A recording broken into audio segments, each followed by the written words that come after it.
Puis le point de départ, je pense, et ça a été le lieu d'une fascination, mais en même temps la confirmation à travers toute ma vie franciscaine, d'avoir découvert que chez des hommes d'aujourd'hui, il y avait une dimension de liberté, une fascination pour le bonheur à travers beaucoup de fragilité, de simplicité. Les premiers franciscains que j'ai rencontrés avant de rencontrer Saint François, ça a été des hommes heureux, libres, mais qui n'avaient pas peur de montrer leurs limites, leurs difficultés. Et puis ça m'a amené petit à petit à dire, il y a quelque chose là qui fait partie d'un héritage franciscain. Et après coup, j'ai découvert François.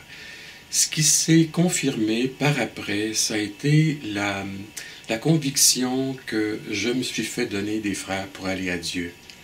Ce qui me rendait différent d'un trappiste ou d'un bénédictin.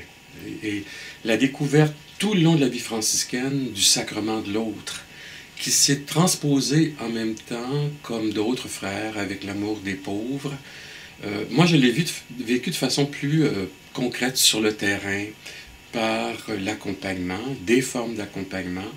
Et une des valeurs, parce que tu parles de valeurs, c'est le service du lavement des pieds, qui pour moi est une valeur essentielle, c'est-à-dire prendre en considération l'autre dans ce qu'il a de différent ou ce qu'elle a de différent et d'être là comme un égal, non menaçant.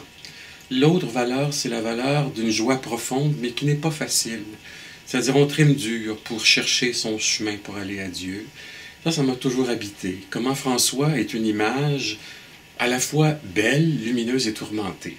De sorte qu'en faisant des études, c'est un peu ce que je voulais aller chercher. C'est un homme qui a mis des années avant de découvrir ce que Dieu voulait, seul et avec d'autres. Alors ça, c'est les valeurs de liberté, je le disais tout à l'heure, d'être avec une fraternité, un mouvement spirituel où il y a une sorte de solidarité de destin pour découvrir ce que l'Esprit attend de nous dans la vie.